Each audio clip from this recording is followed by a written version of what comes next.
welcome back to my channel. I haven't done a barista video in a while and my days as a barista are currently numbered. So I thought I'd do one last video before I can't say I'm a barista anymore. A brief overview of my history as a barista. I currently work and have only worked at a licensed Starbucks store, which just means it's a Starbucks inside of another store. So technically I'm employed by Target, just all Starbucks labeling, and we follow all the same rules and everything. While I love my job and I really enjoyed my time as a barista, I didn't spend most of my free time learning about coffee or following the master barista route. I spent most of my free time learning about journalism and communications because that's what my degree is in. That's the field I will be going into. I've been applying for jobs, trying to get out of this. I know how to make a lot of drinks and I drink a lot of coffee, thus the disclaimer that this is all completely opinion. You can have a completely different opinion than me. I just wanted to do this for fun. I have tools.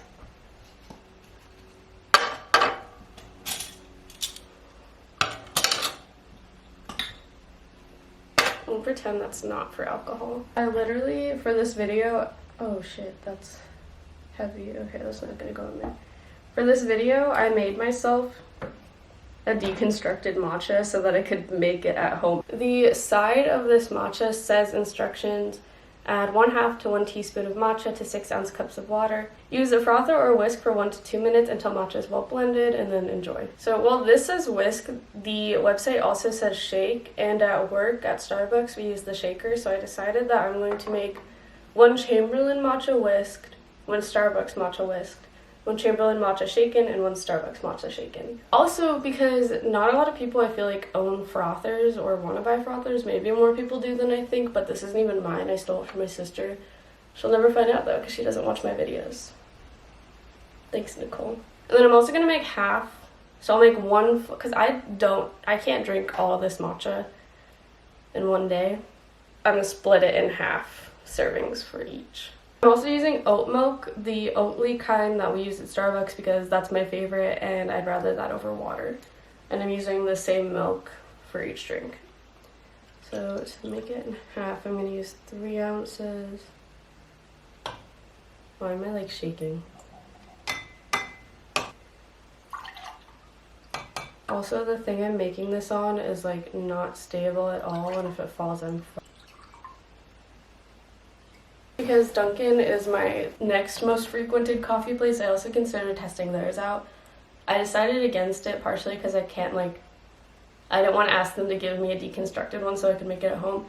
And going to Dunkin' is like playing Russian roulette with coffee because you never know. You can order the same thing every time, and sometimes it's good, sometimes it's bad, sometimes it's like ordering a laxative. So I decided against Dunkin'. And then it says 1/2 to 1. I'm gonna do a quarter, about a quarter, since I'm making it in half batches.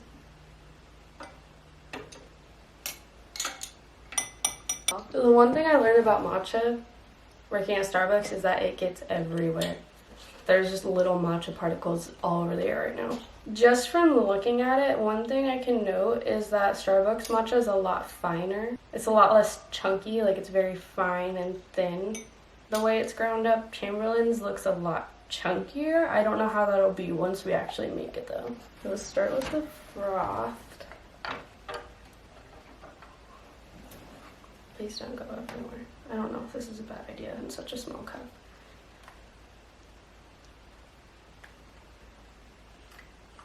Okay. Okay, that looks good. I'm gonna go wash this and then whisk the Starbucks one.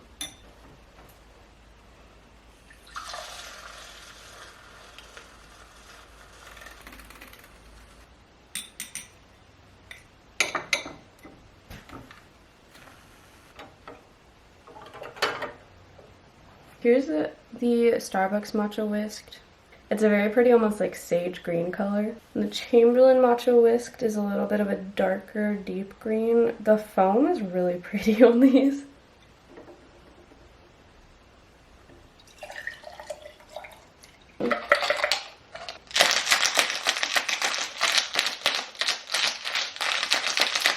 See the like chunks, like this is the Chamberlain one, and that's kind of what the Starbucks one does too, so you just have to shake it a lot to not get that.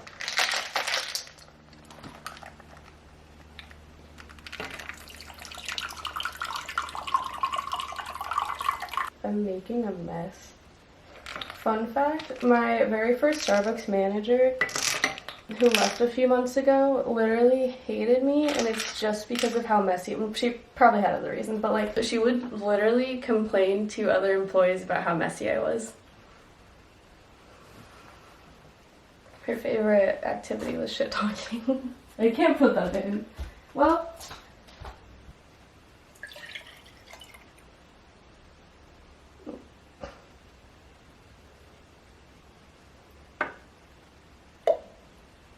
that was cute. Oh fuck, okay, that's messy. I definitely think whisking is the better alternative at home. It definitely helps get all of the particles out, and it makes prettier foam. Again, this one's like a lighter sage green color. For consistency's sake, I strained the ice out of the shaken ones. Now for the taste test, I think I'm gonna start with what I know. So shaken, literally as I went to drink it, I ran out of space on my card. Anyways, Starbucks. Familiar. Your very first sip of matcha ever tastes like grass. I think that's a common complaint, is everyone thinks it tastes like grass at first until you get used to it. Or at least that was me. Chamberlain, matcha, shaken. Not super different. It's like, well, it's so similar actually. It's not as sweet.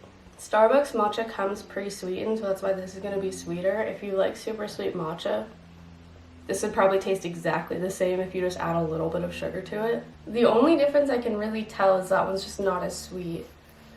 Okay, I'm going to try Starbucks whisked. I like it better whisked. Wait. Whisking definitely helped break it up and get it all smooth and mixed. I actually like whisked way better, so I probably will like the whisked Chamberlain better too. It's interesting. Wait. It makes it a lot smoother and just more cohesive with the taste. You're not gonna get like a random sip that has like no matcha in it and the bottom's gonna be full of matcha, which does suck because you can't order Starbucks matcha whisked. Yeah, the colors, both really pretty though. Like, just the Starbucks matcha is just a little bit lighter. Final thoughts, taste-wise, very similar. The only difference is the sweetness. If you really like Starbucks matcha, I'd recommend just adding a little bit of sugar or simple sweetener to Chamberlain matcha, and I would most definitely recommend frothing it over shaking it. If you only have a shaker, it's still pretty good that way though. But it is a good idea to invest in a frother, so I might do that myself. Next on the rating is going to be price. So I'm not a mathematician, and also Starbucks prices are going to vary from location to location, so I don't want to do exact numbers on that because I could be wrong about how much you'd have to pay. And same thing with Chamberlain matcha, because like it says, you can do a half a teaspoon to a full teaspoon for a serving, which could vary greatly how much you're gonna get out of it. But I can give you ballpark numbers and like overall ideas of price points. Also, if I tried to do the exact math of this, it would not come out at all. So this is what you're getting from me. According to Chamberlain Coffee's website, you get about 1.05 ounces, which makes 7 to 13 cups of matcha. At most, you're paying around $3 per serving, and at least you're paying around $1.70 per serving, which averaged out to about $2. And at Starbucks, you're averagely going to pay about $5 for a cup of matcha. So you're going to pay less than half to get Chamberlain Coffee's matcha versus Starbucks matcha. That's also excluding the cost of gas and social interaction. It is much of a better deal to get the Chamberlain Coffee matcha. I do understand though the weird like little boost of happiness that you get from just going out and buying coffee. I don't know what it is. I get it too, even though I'm a barista and I literally get coffee like every day at work. I still somehow get that little boost of like, oh my gosh, coffee, when I get coffee somewhere else. So I understand that that is a bonus too. But if you're looking to save a little bit of money and get a very similar matcha, Chamberlain Coffee is a good idea. You can also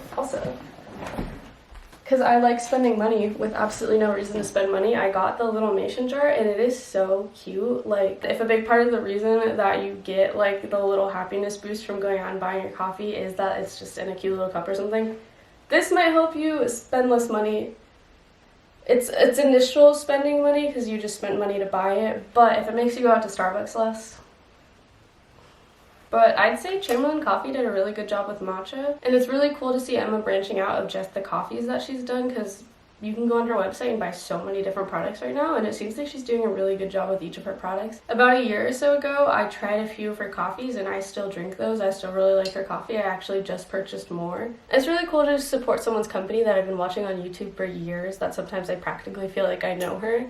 So that's also one of the biggest bonuses for me. We will see. I will definitely finish this one, and we'll see if I purchase any more in the future. I'm gonna put this in this cup and try to finish it for the rest of the day so I don't waste all my matcha. Let me know if you have any questions down below. Let me know the videos you want to see from me. Thank you so much for watching. Like, comment, subscribe. Bye. Heard you say I'm not the baddest, but you lie.